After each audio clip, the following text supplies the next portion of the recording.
The final act of Dragon Age the Veilguard kicks off with a meeting with Morrigan, the notorious Witch of the Wilds and franchise mainstay, at the Cobbled Swan in Docktown. Sitting in the corner of the tavern, Morrigan will share some details about how the war effort is going in southern Thedas, and then discuss Rook's plan for dealing with Elgar'nan and Elgar'nan, the two blighted elven gods who are wreaking havoc around the world. At this point, Rook has figured out that they intend to craft a lyrium dagger of their own to match Solus's, and use it to pierce the veil and unleash the full force of the blight. In order to make the dagger, they'll need to perform a blood magic ritual during an eclipse.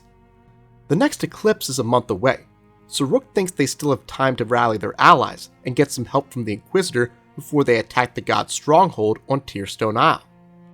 But while Rook is talking with Morrigan, Elgar'nan decides that although he's a god of many things, the sun, fatherhood, and vengeance to name a few, he is not a god of patience, and thus he casts a spell to move up the eclipse, allowing him to craft the dagger right away. While Morrigan goes off to find the Inquisitor, Rook marshals the Veilguard and leads them in a commando-style assault on Tearstone Isle. Using a small boat, the Veilguard manages to sneak past the Anton blockade and land on Tearstone Isle. It's here, on the beachhead, that Rook is faced with the first of several major decisions. If they're going to reach the ritual site at the top of the isle, then someone is going to need to keep the gods, and the Antam, busy. So Rook decides to split the party in half, taking some of the crew with them and sending the rest as part of a distraction team. But the distraction team needs a leader, a role that both Harding and Davern step up to fill. This choice has some pretty drastic ramifications, but we'll get into all that in a few minutes here. While Davern or Harding lead the diversion effort, Rook takes their team to the top of the isle, fighting past Antam and Darkspawn until they reunite with the distraction squad. Once they do, Rook is faced with another major decision. The gods are just ahead, but magical wards block their advance. Two party members are capable of dismantling these wards, Nev and Bellara. No matter who you choose here, they'll be successful. But once the wards come down, Elgar'nan springs his trap and captures the companion in question. This companion will be gone from the team until the closing stanza of the last Gambit, the game's final quest, and even then, they won't be able to join Rook as a true party member. They'll be more of an assisting NPC. If they aren't a hero of the Veilguard, which is the designation companions get when you've completed their personal quest lines, they'll have a chance of dying during that final quest. So whether or not Nev or Bellara has this all-important distinction should factor into your decision on who to select here. And most importantly, at this point in the game, the final romance scenes haven't even taken place yet, meaning that whoever you choose here won't be around for that either. Now, that having been said, so long as they survive, you will get a concluding romance scene with them after the game is over. But it's not the typical last night before the final battle thing most of us have come to look forward to with our love interests in BioWare games. It's a slightly different scene, with some added lines about how Rook rescued them. And on that note, the idea of Rook fighting through the horrors of the Blight to reunite with their beloved is pretty badass. So if you're out for a more dramatic conclusion, you might want to consider intentionally taking the more dangerous path when choosing which companion you want to dismantle the wards. Despite the loss of their team member, the Veilguard presses on, until they're caught in a fog conjured by Elgar'nan. Only Rook emerges from it unscathed, but when they do, they find that all of their core companions, their two party members, Lucanus, and the distraction team leader, either Davern or Harding, have been captured by Gilly. She's got them all wrapped up in blight, and it's up to Rook to set them free. Once they do, the elven goddess of monsters is defeated, and a cutscene plays where the team attempts to finish her off at last. Despite an admirable attempt by Lucanus, Elgar'nan catches the Crow Assassin, forcing the distraction team leader to make the ultimate sacrifice to divert her attention. Whoever you chose for this role, Davern or Harding, will die here. No amount of companion approval, side quests, or faction strength will stop this from happening. In this way, your choice of team leader back at the beginning of the mission reminds me so much of the Vermeer decision back in Mass Effect 1. Much like Ashley and Kaidan, Both Davrin and Harding are romance options. Both are fairly popular as far as I can tell. And hell, just like Vermeer, the quest even takes place on a beach. There are many places in Veilguard where I wish the developers had done a better job of honoring the previous games in the Dragon Age series. That's a topic I'd love to dive into in the future. But as a longtime BioWare fan, I have to say, I do appreciate the callback to one of Mass Effect's defining moments. It's important to note here that Rook later mentions that the body of the Distraction Team leader is never found. I'm pretty sure they're dead, like 98% sure. But if the body is missing, I suppose there is a chance, a small chance, that they survive somehow, especially when you consider the fact that according to the art book, BioWare considered giving you the opportunity to rescue the person you left in the Fade back in Dragon Age Inquisition, either Stroud, Alistair, Loghain, or Hawk in the original incarnation of Dragon Age 4, back when it was called Project Joplin. In light of that, I'd say that we shouldn't completely rule out a return for the Distraction Team leader. But personally, I'm not going to get my hopes up there. Those wounds are too much to come back from if you ask me. As Davrin or Harding plummets to their death, Lucanus strikes true, landing a death blow with Solas's dagger. As Gillenane dies, Elgar'nan shows up, and for the first time in the game, shows some true emotion. It's a small moment, but considering the rather one-dimensional way he's been presented up to this point, it was interesting to see a more mortal side of this all-powerful immortal elven mage. With his sister gone, and by the way, he calls her sister, but my impression is that he means it figuratively, as in his sister in the Evanuris, not his literal flesh and blood sister. Elgar'nan flees. But even with him gone and Gillenane defeated, Rook has another elven god to deal with. Shiesty Solas. As Gillenane dies, the veil weakens around her body, allowing Solas to escape from the prison he's been trapped in since the beginning of the game. Finally free, Solas taunts Rook, takes back his lyrium dagger, and then tosses him into the prison, but not before giving him a hint about its nature. He says that the prison is sealed with the captive's regrets, a fact that is made evident by the defeatist statements that are thrown at our protagonist, along with the sequence that follows. To escape the prison, which is where Solas intended to lock away Elgi and Gilly before we got in the way, Rook must work through their regrets in order to break free. The two regrets, specifically, that they must deal with are the loss of Bellara or Nev, whoever got captured by Elgar'nan, and the death of Harding or Davrin, whoever led the Distraction Team and met their end on Gillenane's tentacles. It's a pretty strong segment, as Rook is forced to deal with the loss of both Veilguard members, well, one loss and one potential loss, in a very literal way before they move on. It's a quiet, symbolic moment before they continue their journey to the finale. I have to say here that if this is at all similar to what Solas experienced during his time in the prison, then I'd read the shit out of a short story about it. We've known since the end of Trespasser that Solas is a character controlled by his regrets, and the power his regrets hold over him is surely what inspired him to create a prison built around such a thing. So I can only imagine what Solas himself must have dealt with during the weeks or months he was trapped in here.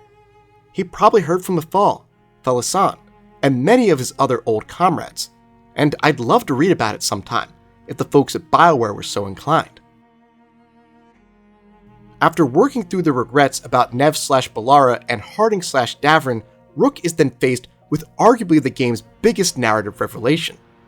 I say this because, though there were plenty of lore bombshells, like everything we learned about the origins of the dwarves and the elves, this is more of a straight-up story beat. Varric takes point here, as the prison recreates the temple where Rook first confronted Solas. The scene of everyone's favorite crossbow-wielding dwarf confronting the Dreadwolf plays out again, but this time, Rook realizes the truth. Varric didn't survive the encounter. He died when Solas stabbed him with the lyrium dagger. The Varric Rook has been talking to at the lighthouse throughout the game is just a memory enhanced by Solas's magic, as Rook will later speculate and as Solas will eventually confirm. This explains why Varric never interacts with anyone else from the team, never gives out a string of endearing nicknames to the other party members, and doesn't use his contacts to help Rook's cause. All things he would have done if he were truly alive. From what I can tell, the community is a bit split about this reveal. And hey, this is a Dragon Age game we're talking about, so what else is new? But personally, I liked it quite a bit. I'm going to miss Varric like hell, but this is a great way for him to go out, and I have to credit BioWare for the delivery. There have always been plot twists in BioWare games. The discovery that Sovereign isn't a Reaper ship, but an actual Reaper. Anders turning into a terrorist. And of course, Solus confirming that he is indeed the Dread Wolf. But this is a far more traditional plot twist than any of those things. It reminds me of something you might see in a book more than a video game. And I'm really impressed that BioWare was able to pull it off. It recontextualizes a key part of the game, and I'm already looking forward to future runs on Veilguard so I can keep an eye out for all the ways the developers hinted at the fact that Varric was already dead all along. It's also brilliant in terms of how it muddies the waters on our looming decision of what to do about Solus. Veilguard provides the player with several excellent choices: Treviso or Minrathous, Harding or Davrin, and what positions to place your companions in at the end of the game. But all of these questions lack the moral complexity we typically see from Dragon Age games. Past games gave us some serious moral quandaries, like what to do with the King of Orzammar, where our options were a progressive tyrant and an honorable traditionalist, or Broken Circle and the entire plot of Dragon Age 2, where we had to grapple with the question of how much freedom to allow mages, people who, just speaking honestly here, do present some level of danger given the nature of magic in Thedas. In Inquisition, we might have been presented with the most complicated matter of all with the Divine Election, as we had the opportunity to make some pretty sweeping changes to religion that's followed by literally millions of people. Veilguard doesn't often present the player with matters like this, but the reveal of what Solus did to Varric brings the question of how to deal with the Dreadwolf up to that complicated, morally gray area. Entering Veilguard, I'd wager that most folks set out to redeem Solus. As dangerous as his plans were for Thedas, Trespasser sets him up as a freedom fighter, someone out to right the things he's done wrong and save the elfin people he unknowingly destroyed. Those are admirable goals, which made most fans cling to the belief that he could be talked down from his destructive path. This is especially true for those who romance Solus.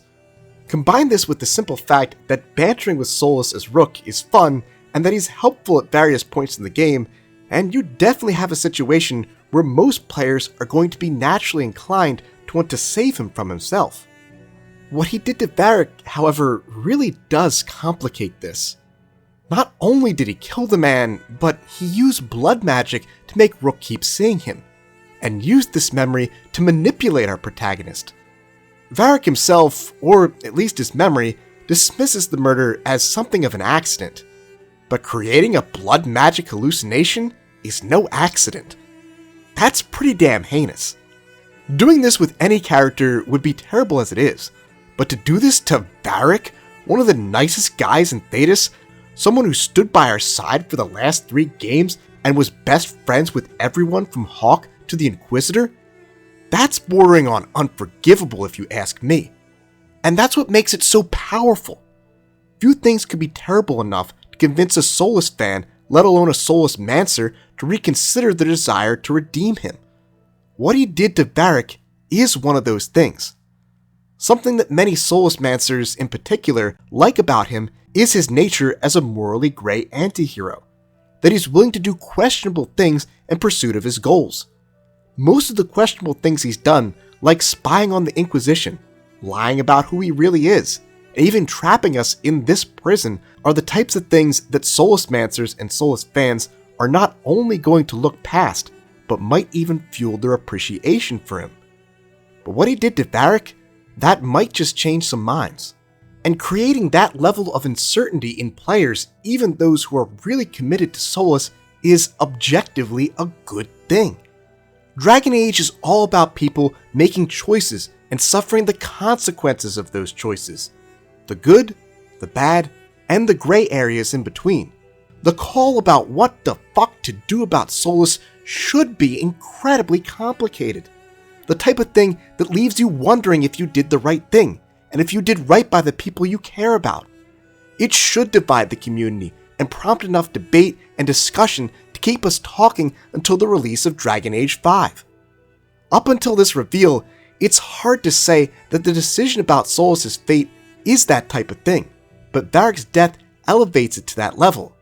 And in doing so, Thetis' greatest storyteller dies, so the developers can provide us with an epic story choice at the end of Veilguard. After coming to terms with the death of this bona fide franchise icon, Rook is rescued by the rest of the Veilguard and brought back to the lighthouse. Meanwhile, Elgar'nan moves on with a new plan, capturing Minrathous with the help of the Venatori and ruling over it from the Archon's palace above the city. During this segment, Elgar'nan mentions that he's the last of the Evanuris, a point that will become abundantly clear later on. This is worthy of some further discussion. We're never told what happened to the other Evanuris that were locked away with Elgar'nan and Gillian, but they're clearly dead. We do know that they had corresponding archdemons, all of whom were killed at the end of the other Blights, that served as their Horcruxes. So perhaps when their archdemons died with them trapped beyond the Veil, it fucked with the magic, and resulted in them dying in their prison. Or maybe when the archdemon of an Evanuris died, Gillian and Elgar'nan killed them and absorbed their power, like Solas did with Flemeth/Mythal at the end of Inquisition. Overall, I like the reveal that the old gods are just Horcruxes for the Evanuris. It was foreshadowed with Corypheus' red lyrium dragon in Inquisition, and when you consider that this means that Tevinter has just been worshipping the lesser entities of the patron gods of the people whose bones they built their empire on, it's pretty damn ironic.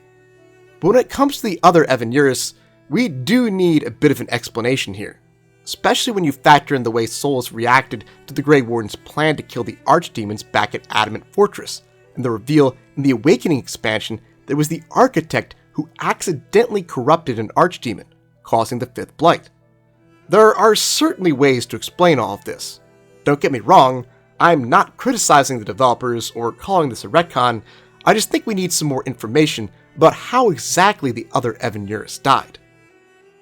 Back with the team, the Veilguard has discovered that Solas entered Minrathous before the takeover and is fighting his way towards his archenemy. They've also managed to craft a copy of Solas' dagger, a cheap copy that still holds plenty of power but doesn't work the same way.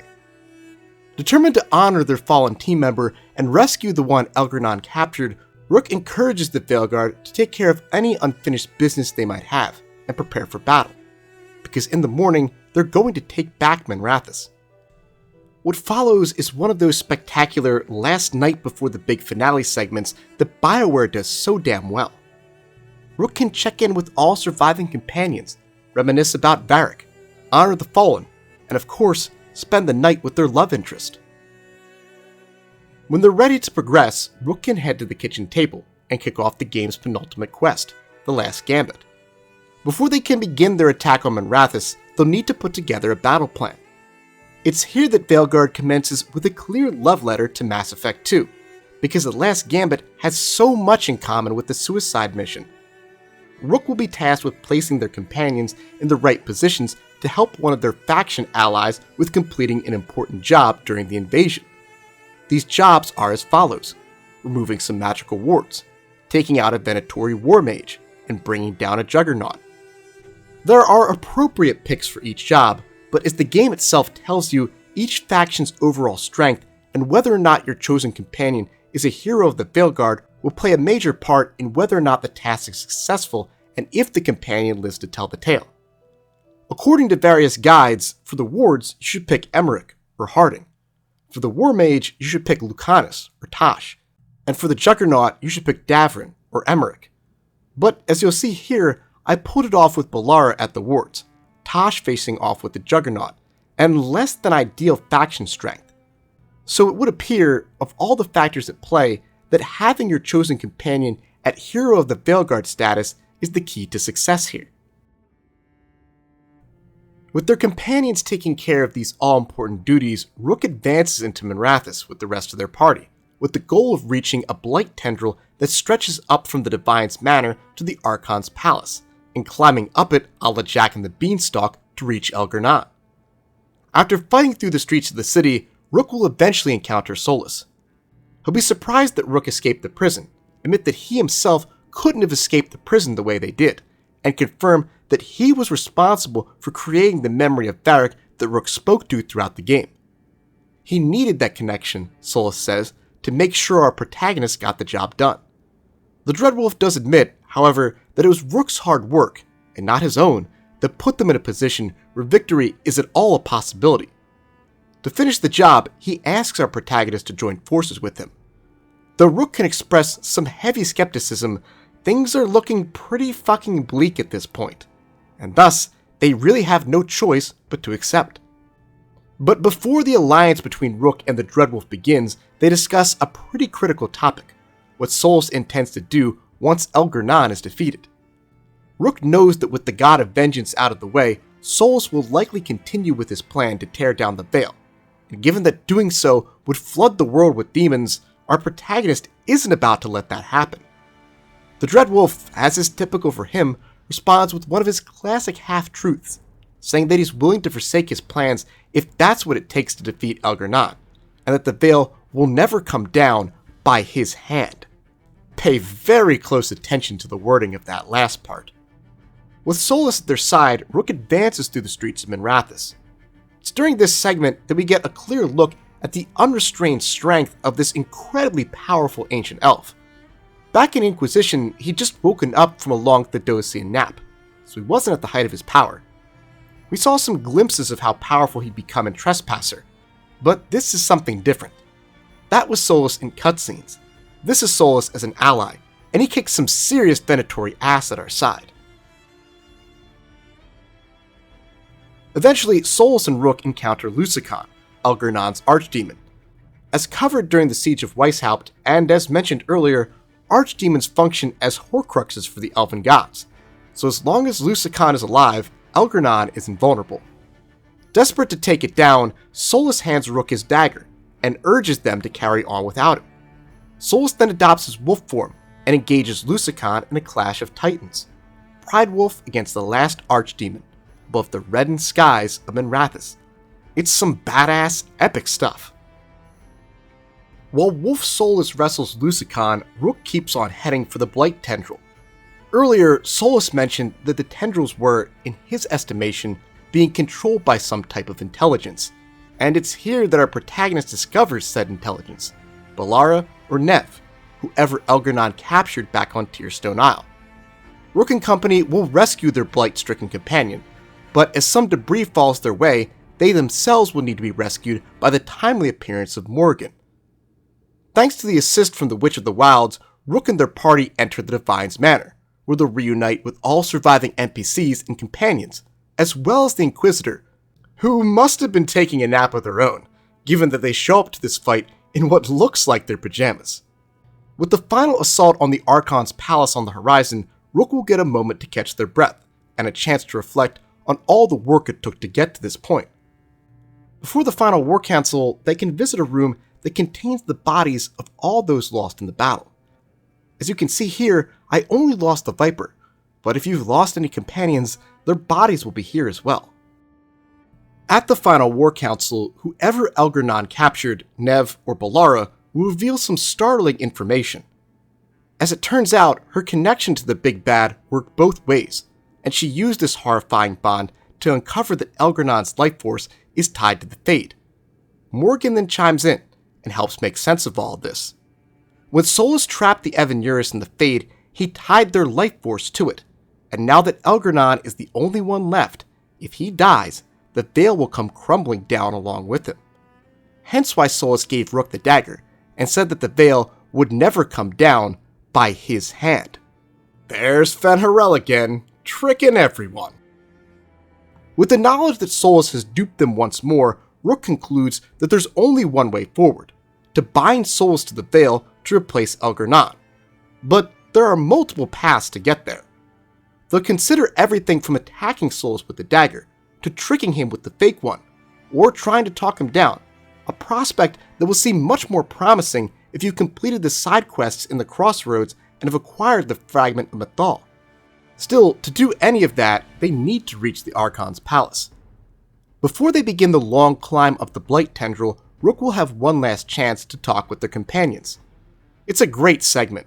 They reminisce about the good times, talk about what they hope to do when all of this is over, and give each other some words of encouragement before the stretch run. It reminds me quite a bit of the Warden's last conversation with their party members at the gates of Denerim, or Hawks before the battles with Orsino and Meredith. Critically, during this segment, if you've fully purified the crossroads, Morgan will give you Felisan's rune, which can be used to put a serious hurting on Elgar'nan in the final battle. It basically makes your attack super effective against him for a short time, which is a pretty awesome reward for completing one of the game's most involved side quests.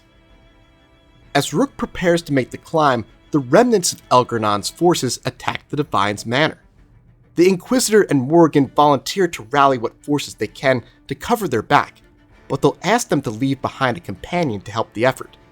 Elgar'nan's former captive won't be an option here. They'll be insistent on making the climb and getting revenge, not as a full-fledged party member, but as an ally. Based on the wording here about the ideal candidate for this job being someone with experience in frontline combat, Davrin appears to be the right choice, but I pulled it off with Tosh. Up at the Archon's palace, Rook fights through Darkspawn and Antom forces, while Solus continues to duke it out with Lucican. Unfortunately, it's not going so well for the Dreadwolf, and Rook and their party arrive at the throne room with Elgar'nan still fully invulnerable. After trading some barbs, Rook will face Elgar'nan in the first phase of his boss battle.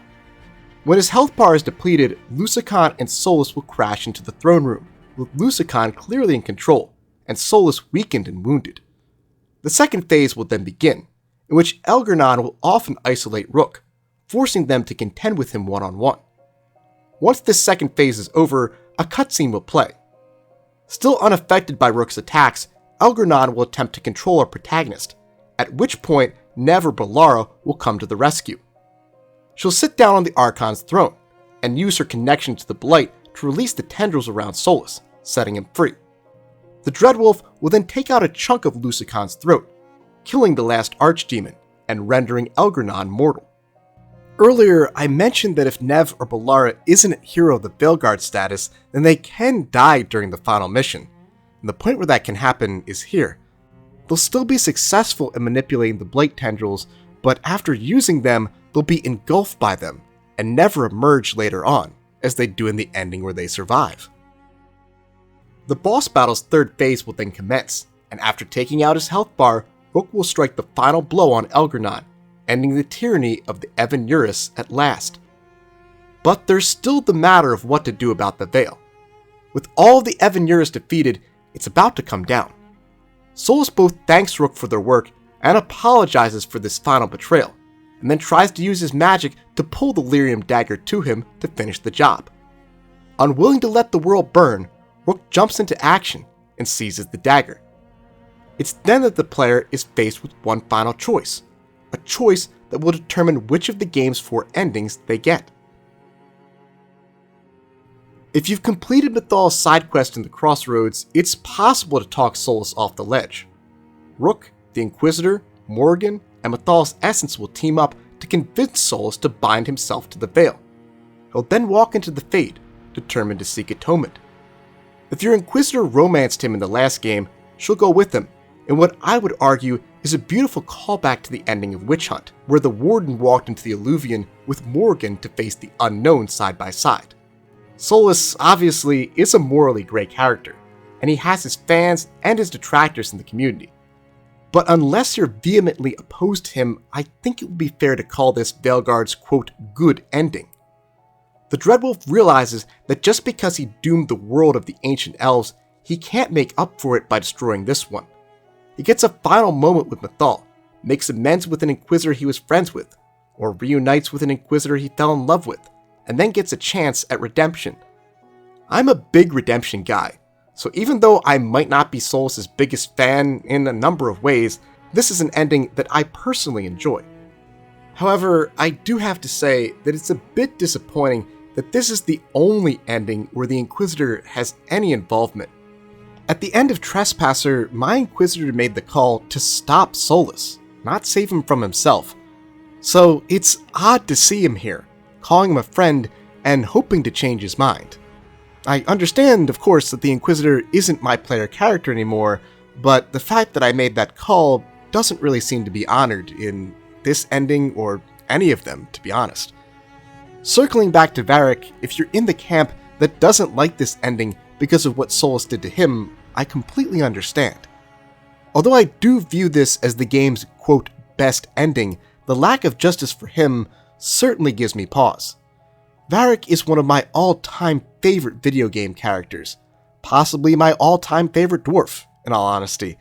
So it stings to see the guy who took him away from us go free without some form of comeuppance. But at the same time, I have a hard time believing Varric would have wanted this story to end any other way. Varric's memory does describe the murder as an accident, and it's hard for me to imagine the flesh and blood Varric saying anything different. I mean, hell, in Inquisition, you could leave Hawke in the Fade and he'd still forgive you. I'm not saying that he would give Solas a pass for literally killing him and using his memory to manipulate Rook, but I do think that Varric would want to see the story of the Dreadwolf end on a positive note, as it does here. Furthermore, I'd like to draw attention to the fact that this is the only ending where Solas, in some way, shape, or form, does not take the Lyrium dagger into the Fade with him. In all other endings, it's either stuck to him or jabbed in his ribcage. In this ending, he gives it back to Rook before walking into the Fade. I think this is a pretty important distinction, because if Solas has the dagger, he can just up and leave the Fade whenever he wants. If it's back here, then it speaks to his commitment to seek atonement. By abandoning it, he's cutting off his easiest method of escape, and acknowledging that the only path forward for him now is through redemption. If you decide to trick Solas, Rook will put up a feigned fight with the dagger. Solas will then take it, and though it's clear from the camera shots that the Dreadwolf knows that something is off about the blade, he must have rolled a 1 on his awareness check, because he won't pick up on it until it's too late. After declaring that he bested our protagonist on wits alone, which is about as foolhardy a statement as Oberyn Martell made in the final moments before his death, Solas will attempt to tear down the veil with the fake dagger, at which point it will backfire, binding him to it. Rook will then reveal the ruse and cut Solas' hand to complete the ritual. The Dreadwolf will admit that he's been bested and has at last met his match, before being pulled into the Fade to keep the veil in place for all eternity. Thematically, what I like about this ending is that it makes a strong statement about Rook's legacy. At the end of their journey, after slaying 2 elven gods, Rook does, arguably, the most impressive thing of all by tricking the Dreadwolf. We played some great protagonists in the Dragon Age series, in Hawke, the Warden, and the Inquisitor, and they all did some incredible things. But tricking the Dreadwolf and getting him to admit that he was fooled? That takes some serious talent. Rook also gets to make a great comeback about Varric, for those of us still upset about his death. If your Inquisitor had decided to stop Solas at the end of Trespasser, I wish they could have had something of a brief moment here. Even just a head nod from the doorway, or a line about how Varric would be proud, would have been really nice. As mentioned earlier, in this ending, Rook pins the Lyrium dagger to Solas' chest as he's pulled into the veil. So, presumably, he could still use that dagger to pull himself out, or even tear down the veil. Obviously, neither of those things are going to happen. This appears to be the definitive end to the story of the Dreadwolf, but it does, in my opinion, make it a potentially hollow victory for our protagonist. But hey, maybe in this ending, a Hawke who is left in the Fade is waiting for Solas on the other side of that portal, ready to lay the smack down and make sure that he doesn't get out to use that dagger ever again. If you decide to fight Solas, Rook will attempt to attack him with the Lyrium dagger. The Dreadwolf will stop the attack, but Rook's companions will come to their aid. Rook will then deliver a ferocious punch that reminds me of the punch the Inquisitor could deliver to Solas in the last game, and then take the dagger and stab Solas, thus binding him to the veil. What follows is a bit of a mask-off moment for Solas, as he taunts Rook in a very Evanuris-like fashion, and describes himself as a god, which, to my memory, is the first time he's ever truly done that. If you're an anti-Solus person, this is an ending that I'm sure you'll be a fan of. The mask off moment from him here is pretty shocking, and leaves one to wonder if he's always felt like this, and was just really good at hiding it. Just like in the Trick ending, Solus has the dagger with him in this one too. In this case, it's lodged in his ribcage. And in light of the mask off moment the Dreadwolf just had, I think there's even more cause for concern about that in this ending than the previous one. In the Trick ending, I could see Solus accepting defeat, but in this one, where Rook Superman punches him before sending him off into the Fade, I think he'd still be pretty fucking pissed off, and very much inclined to use that dagger to break out, get his revenge, and tear it all down. Again, it's definitely not going to happen, but as we weigh the pros and cons of each ending, I think it's something you might want to factor into your calculus. And as for the Inquisitor, I really wish that Inquisitors who opposed Solus at the end of Trespasser had been involved here. Honestly, it probably would have been even simpler to add them to this ending than the Trick ending. Just swap them out with a third companion who shows up to fight Solus, and you're good to go. It would have been a pretty cool moment. Two franchise protagonists uniting to defeat the Dreadwolf and end the Fade saga. If they had done something like this, it definitely would have bumped up this ending in my personal rankings. Finally, if you've lost too many companions, you'll get the game's, quote, bad ending. Rook will attempt to attack Solus and lose all of their party members in the process. They'll then manage to cut both themselves and the Dreadwolf with the Lyrium dagger, at which point they'll be pulled into the Veil together. For a bad ending, I actually think this one is pretty cool. Maybe the coolest bad ending I've seen in a video game. Yes, it's horrible that so many awesome companions are lost to Rook's poor leadership, but they make a hell of a sacrifice at the end, and the idea of Rook and Solus being stuck in the Fade together is a pretty interesting way to end the game. Though, just like in the fight ending, it's essential to note that the dagger is with them when they go into the Fade. And if you think your Rook is going to win a prolonged duel with Solus beyond the Veil, well, I have a manor in Minrathous to sell you. Unless, of course, Fadehawk is waiting on the other side, in which case, all bets are off. Rook and Hawk would make one hell of a tag team. But in all seriousness, the fact that Solus has that damn dagger with him in this ending presents all the same problems as it does in the other two. No matter which ending you get, you'll then progress into the classic Dragon Age epilogue slides. They'll vary depending on your chosen ending, and the status of the various companions, as well as whether or not you participated in the campaign for Tevinter Archon between Dorian and Maevaris Talani. Then, to conclude the slides, the message, "The Veilguard remains vigilant," will appear on the screen. Clearly, this indicates that we will be seeing the Veilguard again someday, but to what extent remains unclear. According to various sources, no DLC has been planned for Veilguard, which does seem unusual for a BioWare game.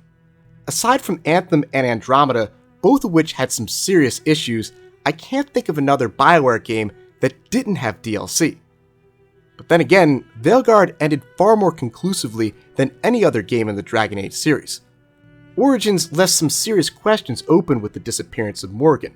Dragon Age 2 had the mystery of what the Grey Wardens were up to, and Inquisition basically pulled a Morgan 2.0 when Solus pieced out.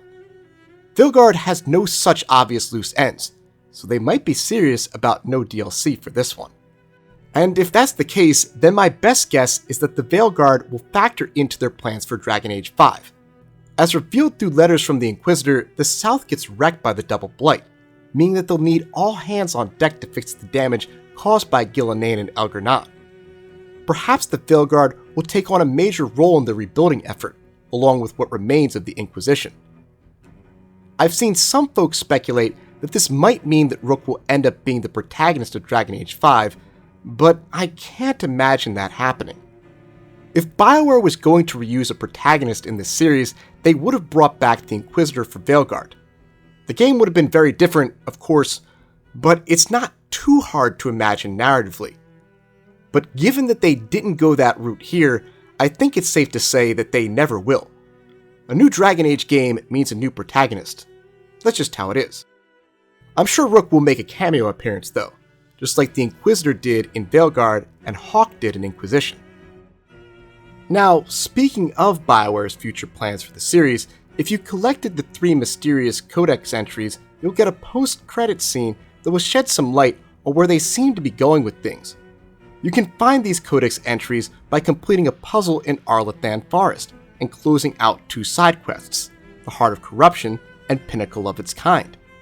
In the post-credits scene, a Smeagol-like voice celebrates the defeat of Elgar'nan, Elgar'nan, and Solus, and then reveals that they've had a hand in many of Thedas' biggest moments, from the Tevinter Magisters entering the Black City, to Logain's betrayal at Ostagar, and everything that went down in Kirkwall with Bartrand and the Lyrium dagger. They then say that the poison fruit, presumably Thedas, has ripened, and that they are at last on their way. We then get a final shot of an upside-down triangle, the symbol of the Executors. Now, who or what are the Executors? The Executors are a force from beyond the sea who made their first appearance in some war table missions in Inquisition. They also appeared in the short story The Dreadwolf Take You from Tevinter Nights, where one of them had a story to tell about Solus, a story the Executor never got to tell because the Dreadwolf revealed himself, petrified the Executor, and then warned Charter that those from across the sea are dangerous. The idea that the Executors are especially dangerous is something that comes up throughout the game. Tosh mentions that the Qunari came to Thedas to escape something called the Storm, and in the Crossroads you can find whispers from Elgar'nan and Elgar'nan where they mention a storm as well, and speak of it in a tone that can only be described as concern. Anaris also mentions eyes on him before he dies, and in the Codex entries you need to collect in order to get the secret ending, a Dalish elf describes finding a circle that was impossibly cold, and encountering a creature that matches the descriptions of the Executors in a section of the deep roads that they suspect is under the water.